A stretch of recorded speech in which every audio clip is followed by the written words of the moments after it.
everyone. Welcome to Richer Health, and I'm Nicolette Richer. I'm the CEO and founder of The Green Mustache, and I am here today to chat with you about meditation. Now, I have to go back a few weeks. So it's been a few weeks since we've been able to do a Facebook Live event because there's been so much going on in our world.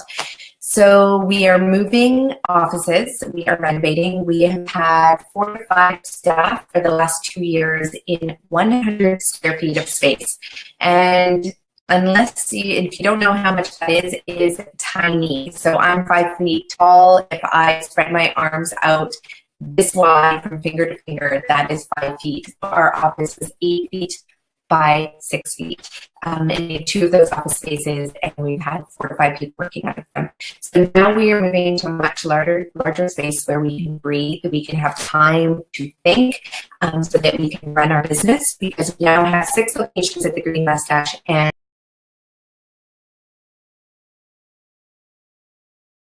what happened with the internet here? So we'll get into point number 2. So we have 6 locations opening up, 2 on the North Shore coming, 1 in Revelstoke, we have 1 in Squamish, 2 in Whistler, and more to come. So Green Mustache is booming, we're moving offices. Now the second thing we have going on is we also moved house. So my husband and I and our 3 children, we purchased a beautiful property, 1 acre in Pemberton, British Columbia, where we are launching a lifelong dream, which is our Richer Health Retreat Center, where we'll have guests who will come for 6 days, 3 days at a time, and they'll get to experience the Gerson Therapy, and they will get to learn all about using food as medicine and how to eat to beat their cancer and chronic disease. So if you're around, you would see my house stacked full of boxes. I think you may remember the last episode we did where we were in our other house and it was stacked full of boxes. So we are in renovation mode, and so things have been pretty busy. Now, one thing that we didn't really know was going to happen is that our internet, our Wi-Fi would be limited here in Pemberton. In fact, Bell and Rogers and Shaw, they're not customers anymore because there's just not enough Wi-Fi. Now, we use a lot of data in our business, in our household. We're researchers, we're always online. I'm doing my PhD, things are crazy. So it is hard to not have really reliable Wi-Fi. So we're testing it out here in beautiful Pemberton, British Columbia. It's a gorgeous day. We had a stunning storm last night and all day this morning. And now the sun has come up, and I'm super excited to talk to you about meditation, because if you can imagine everything we've gone through in this last month, actually in the last 6 months with purchasing this home, and starting a new business, we already have 4 other businesses. Well, you can imagine meditation is key in our lives. So we're going to talk about how to meditate, why to meditate, the science behind meditation, where you can get more research on it. If you're not doing it, I hope to convince you that to start. One of the things about meditation is that it's a practice. It is something, and I hate to use the word practice because practice means that you need to do it over and over and over again, and that you're always doing it to get better. And I want to remove that word out of the whole concept of meditation. It should be just something that we do. Okay, so I'm sitting here right now in front of our fireplace. I'm sitting on a puff. I could be sitting on a mat. You can sit on anything. You can stand. You can walk. When it comes to meditation, it is something that can be done anywhere, anytime, any place. It literally can be done while you're driving. So we're going to talk about that. So let's get rid of the word meditation practice and let's just call it meditation. You can step into it in a second. You can hold space for yourself and for meditation anywhere, and we are going to teach you how to do that. Now, one of the reasons why I like talking about meditation right now is because I spoke at the CETA Summit Festival that was hosted by Michelle Martin in Whistler, British Columbia. It was an incredible festival. Lots of speakers and entrepreneurs and leaders from all around North America came to speak. 120 guests came to watch. If you can picture text, it was a little bit like that. and definitely more intimate, and really target around how do we better ourselves so we can be better leaders, better entrepreneurs, better individuals in this world. And meditation was definitely the driving theme, which was interesting enough. I don't know if Michelle knew that when she was running the conference, that is the one tool that would be consistent amongst all the speakers. And is one of them need in our tool basket to be able to pull it out at any time. And it is definitely one of the top recommended skill sets to have if you want to be effective in your life, in your relationships, in your job, with your children, and so on.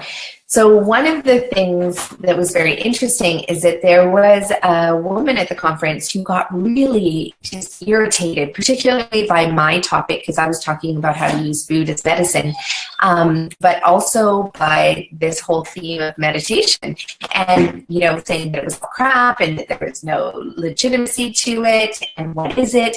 And, you know, when I heard that comment, part of me felt sad because you know, maybe this person had an experience, you know, around meditation that wasn't good. You know, who knows what it was, or maybe she's done a ton of research that said it's not legit.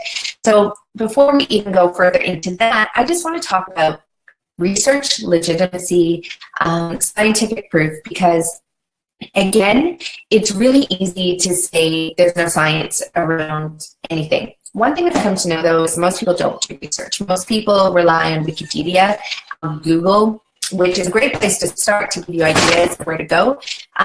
Generally, it's not the best place to end when you're doing research. Now, one of the things you'll notice on our website is we don't post a lot of research studies, and it's because roughly 50% of the research that's done is pretty biased, okay? So when we're looking at biased research, we're looking at research that hasn't been peer-reviewed.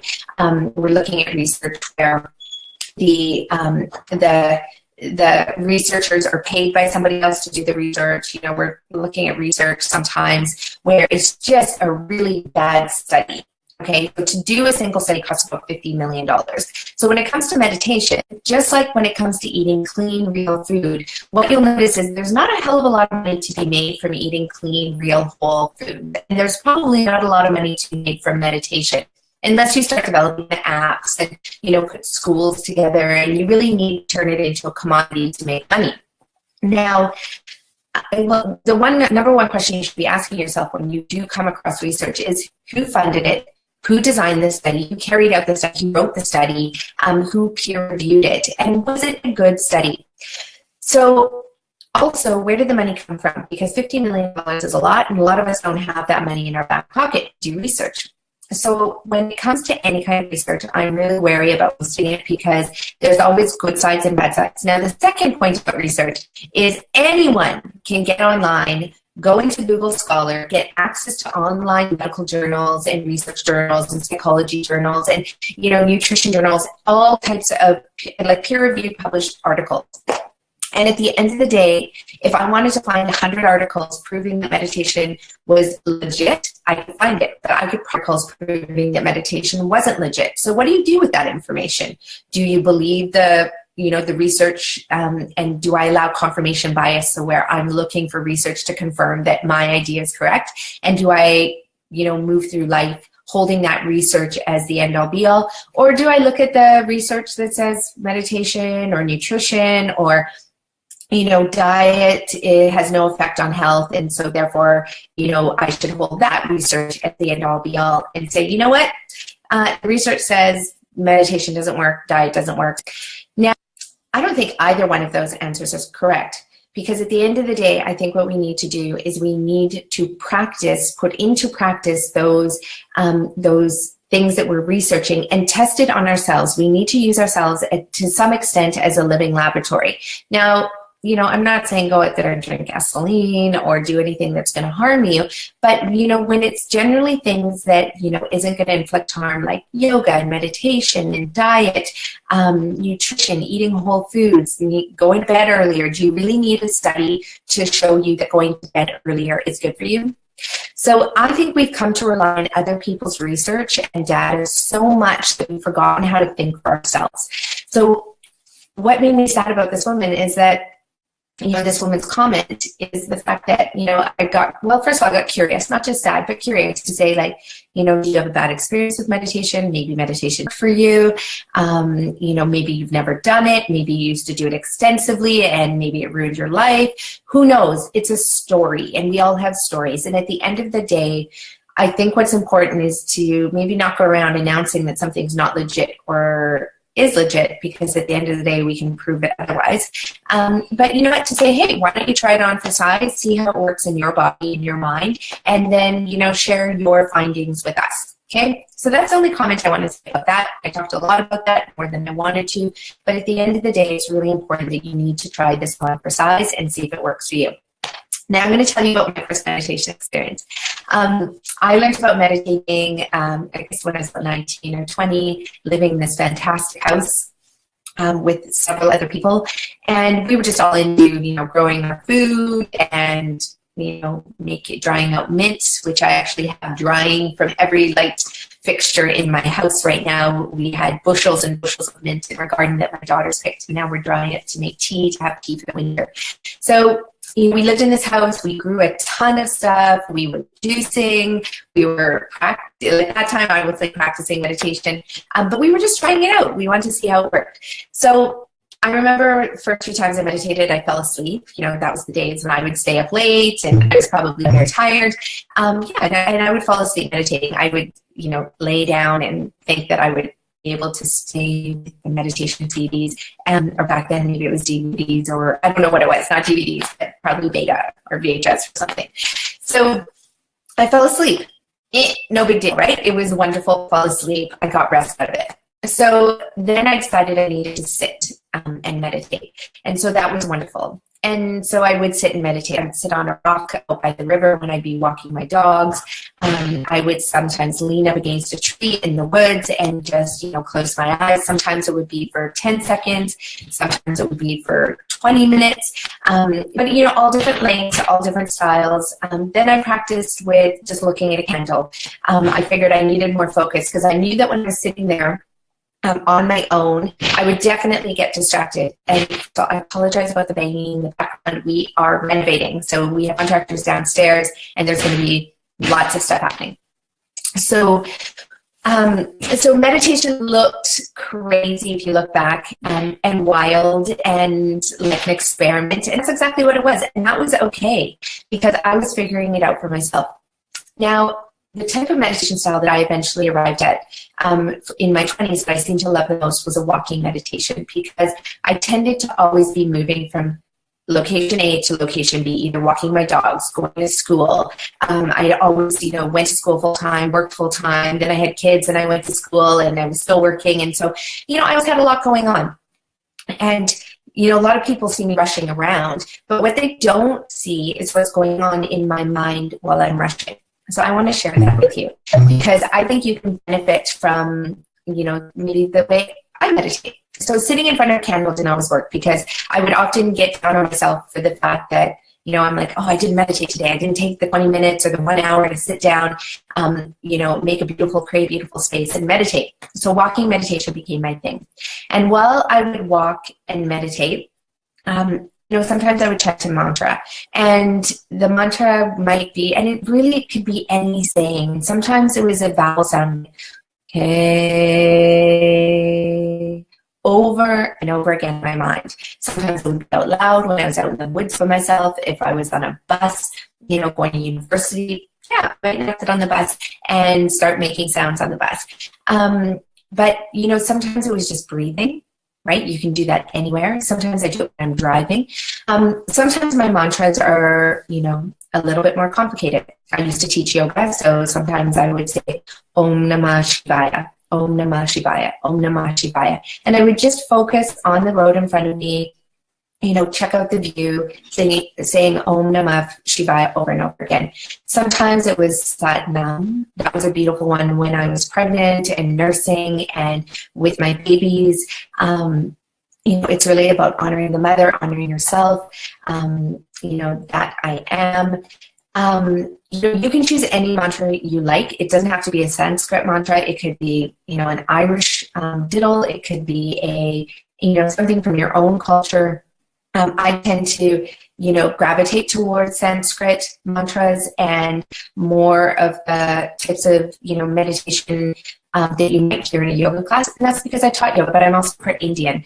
And my grandfather's from Pakistan, and I never got to know him, but I've always been called to India. I grew up in Africa. Sometimes I sing an old African song that my mom used to sing me when I was little, and sometimes I just sing a portion of that song. So it doesn't matter what it is. It could be, an affirmation. I am beautiful. I am free. I am light. I am wealth. I am happy. I am calm. I am that. I am one with everything. I am one with everything. I am one with everything. I am one with everything. I am one within everything. Now, the reason we want to say that mantra is because we know when we have that repetition, and science has shown that when we repeat those things over and over and over in our mind, it actually has an effect on our endocrine system and our endorphins. Our brain starts to release healthy chemicals that are good for our brain. It calms our central nervous system, our peripheral nervous system. We really become one with our surroundings when we do that. Okay, it really puts us into a trance-like state that is healing for our body. Okay, so you can create that restful trance-like state even when your eyes are open, when you're walking. You can do it in a meeting when you're just listening and paying attention to what's going on. You can literally say Sat Nam, Sat Nam, Sat Nam, and keep your blood pressure lower. You can lower your cholesterol by doing this. There's so many studies to show all the health benefits of meditating. Now, some of you, in the beginning, you might get distracted because as you're walking down the street, there's so many distractions. But really, you can still you're going to be going on autopilot when you're doing this, and your brain is going to become calm, and you're going to actually be able to take in more of your surroundings while you're doing this. Okay, so it's not like you're going to walk into a pool, and your eyes are not closed, your eyes are open when you're doing this. I love doing this in the woods. I love just actually breathing. When I'm in the woods and I'm walking my dog, I just like taking deep breaths. Deep breath in and deep breath out. Sometimes I breathe in through my nose, out through my nose, in through my nose, out through my mouth. Sometimes I do dry breathing, which is breathing like you're almost breathing in through your throat as though there's a hole here. So you can do that as well. So try anything and everything that gets you into that calm state. And at the end of the day, that might just be your goal, is just to feel 5 minutes of calm in your day, especially in this hectic day when we're inundated by marketing, we're inundated by information, we're inundated by the next greatest, best thing that we should be doing. We should meditate, drink more water, eat clean food, do coffee enemas, go for IV nutritional injections. There's just a million and one things, right? Like salt scrubs, magnesium baths. There's so much going on. What I love is that meditation is cheap, it's free, it's easy, can be done anywhere. It doesn't even have to look like you're meditating, and you can fit it into your day. So there really is no excuse for this, okay? So let's go back to the candle. So another way to meditate is you might want to set up an altar in your home.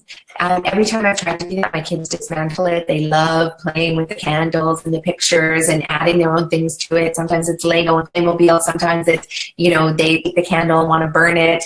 And then it ends up somewhere else in the house. So I just stopped altogether with the altar because at the end of the day, we've never really had a lot of space. So I just said, forget the altar. And in fact, I have one picture that I love of one guru, Sai Baba, and I have that I just put that picture, it's in my drawer. So every time I open my drawer to get dressed in the morning, I see, it reminds me, oh yeah, let's incorporate some meditation into my day-to-day. You can just put those little prompts anywhere in your house. I have a mala. A mala is, it's a rope of beads, and you can use that to help meditate. 7 beads on there. You can have 54. You can have 108. And you can use those to prompt you to meditate as well. So you might just say your mantra or your chant or your affirmation by twisting the bead on your mala. So you can have these prompts all around your house. You can even have a candle, and the candle can be a prompt to say, hey, let's meditate. So if you're going to choose the altar or choose the candle or choose something to focus on, that's brilliant, because all you have to do is stare at it. You just have to stare at it, lose yourself in it, just get right into it. And really, once you start staring at it for long enough, you will look through that object, and you will see through it and past it, and you will be gone. You will be in that meditative state. So that's another way that you can meditate. Walking, sitting, staring at something. You may beads. You can do it laying down. You can do it just before bed. You can do it right when you wake up in the morning. Those are two great times of the day to do it. But at the end of the day, if you choose any time, you're going to feel the benefit from it. Feel any benefit from meditating? You need to call me. Write to us and we'll help guide you through how you can really have an enjoyable practice. The point is to not beat yourself up if you lose focus. At the end of the day, I'm reading a wonderful, beautiful book by Pema Chodron, and she talks about meditation. She's a wonderful Buddhist who has, really brought meditation into an easy way, and Buddhism into an easy way into our lives here in the Western world. And, I love how Pema Chodron talks about meditation too, because she just says, you know what, you show up, you sit down, and if thoughts come in, acknowledge the thoughts and let them go. And it doesn't even have to be the physical act of letting them go. It's just like, oh yeah, I had a thought. Don't beat yourself. Over time, you'll realize that those thoughts will be less and less and less, and you'll just be able to get into that trance. So at the end of the day, these books and feel like you need to be like a master at meditation before you've even started. And that's not the case. Literally, show up for yourself every day in some shape or form, even if it's to breathe once, twice, 3 times, and that is your meditation. Now, I also love the concept of a karmic meditation, and it really could be, meditating in the form of giving somebody a hug for 20 seconds. I give my kids hugs all the time for long periods. It's wonderful to just hold them, and I just breathe. And then what I find is they also follow my breathing when I'm holding them and hugging them. And so you can do that for somebody else as well. So that's like that you can pay. You might, instead of beating yourself up, like I didn't sit on my mat for 20 minutes today, or go to a yoga class for an hour today, or go for my run, or do this, just give somebody a hug for 20 seconds and pass on your breath work onto them. They will mimic you, and you'll both benefit from that. Now, there's so much I want to talk to you about meditation. There's brilliant talks on TED. I would suggest that if you really want to find out a lot about meditation, go on to TED.com, look at meditation. Probably hundreds of different talks, and you can learn about how meditation has benefited people in so many different ways. So I practice. I would love to learn about how you practice. Now let's get into the length of the practice. Now I touched on this a little bit. Again, just showing up for yourself, breathing. In a previous talk, I talk about how I wake up in the morning, and before I even get out of bed, and get moving and get out of breath, I take 5 breaths. And when I take those 5 breaths, I breathe in, and sometimes I breathe in for 5 and I exhale for 10. Some mornings I can't do that, so I just inhale for 3 and I exhale for 6. So always try and get double on the exhale. That can be my meditation for the day, but it always starts me off on the right foot when I do that. Meditation and all the different ways that you can do it. One thing I want you to really think about is your relationship to meditation. Okay? Because we all have a relationship to different things in our life. So I have a relationship to organic food. I love it. It's my friend. It's beautiful. I never question the price. I've been buying organic food. I would rather get a second job shoebox than not eat organic food. I would rather, we had 1 car for years because we couldn't afford 2 cars and to eat organic food. I would give my left arm to eat organic food, literally, because there's no way I'm putting all these extra pesticides and herbicides and insecticides into my body or my kid's body. That's how I feel about it. So, and I don't come at it from a place of fear. It's really a place of empowerment. That's a choice I am making. And you can make a choice like that. It doesn't have to be around organic food. Of course, we would love that at Reach Your Health and the Green Mustache, because that is what we promote. But it could be about anything. So think about what your relationship with meditation is. Now, at the end of the day, anytime we have a relationship with anyone or anything, so it could be exercise, your relationship to your hips, your relationship to your nose, to your kitchen, to the decor in your home, to your clothing, to your job, to your boss, to your husband or your wife, or partner, to your children, to your dog. What does that relationship look like? Is it a healthy relationship or is it an unhealthy relationship? And you can just simply ask yourself one simple question. Is the relationship that you have with that person, place, or thing, is it out of love or is it out of fear? Okay, there's really only guide us in the world and why we do things. And if you use this to test yourself as you move through life, like, why am I drinking coffee? Is it because I love coffee? Or is it because you fear that you won't have enough energy to get through the day? If it's because you really love it, drink it. And you have to make up for the magnesium loss and all the other things and other ways that you're going to experience from that coffee. If you're doing it out of fear, like I know because I've been a coffee drinker for a long time, I usually have 1 cup a day. Sometimes I have a coffee, not because I feel that I need it. I do it because I feel that I might actually get a headache if I stop drinking it. That's a fear-based relationship with my coffee. Other days, it's a love relationship where I'm like, ooh, I just can't wait to get my hands around that warm mug. I love the texture of it. I love the smell of it. But really, for the most part, coffee isn't as great for me as, an amazing cup of chai tea. I love chai tea more than coffee, but it's harder to make in my case, the way I like to make my chai tea. So my relationship with chai, I love. My relationship with coffee is a love-hate. And my relationship with meditation for a long time used to be a hate-hate relationship because I never felt like I was doing it right. I always felt like I was never doing it long enough. I wasn't able to stay focused, and that I just wasn't good at it.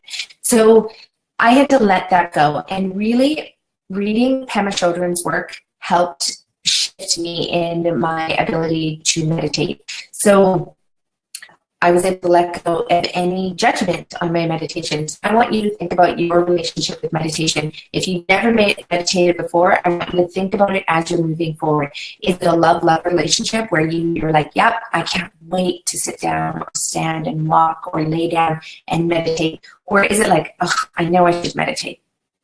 I know I should be doing it. Everybody else is doing it. Everybody's talking about the benefits of it, so therefore I need to do it. Or it's self-up, like I used to do because you weren't doing it well. Or, is it truly just a love, right? So you want to try and shift that love-hate, hate-hate into a love relationship with meditation. And really the only way to do that is to let go of all your judgment in how you're doing it, how long you do it for, the kind of meditation, and then get out of it. And when you can start with meditation from that place, you can slide right into it and experience the benefit from it fully. Okay, because you'll just be able to sit there and be a meditator instead of trying to work towards being a meditator. Because like I said, it's not a practice, it's just something that you do and that you can incorporate into your life every single day. I also love the work of Brené Brown and the neuroscience work and psychology about meditation as well. You can find her on TED.com. You can read all of her books. We're going to post some links on some, really just simple, easy to read books. Get the audiobook, read the Cole's Notes. It really doesn't matter. But if you really love reading, maybe consider getting those books and learning more about different meditation styles. I love learning about different meditation styles, not because I'm trying to be better or switch it up or, trying to find the best way to meditate, because I'm truly now interested in how other people meditate. There's in Tibet, they meditate, a certain way. In India, in all parts of India, they meditate in different ways. At the end of the day, it's an individual practice, and you have to choose what is right for you. Now, the cool thing about meditation is how kids just love doing it. They do it, there's no judgment, they sit down, and sometimes I'll walk into my daughter's bedroom, she's 6, and sometimes she'll just be sitting there playing, meditating. So she'll be there with her stuffed animal, with her sisters, and she'll just be sitting there in a cross-legged position, her middle finger and her thumb finger forming a connection and just resting face up. She's probably seen me do it a million times, and she just has her eyes closed, and she just goes, and it is the sweetest, sweetest thing to experience.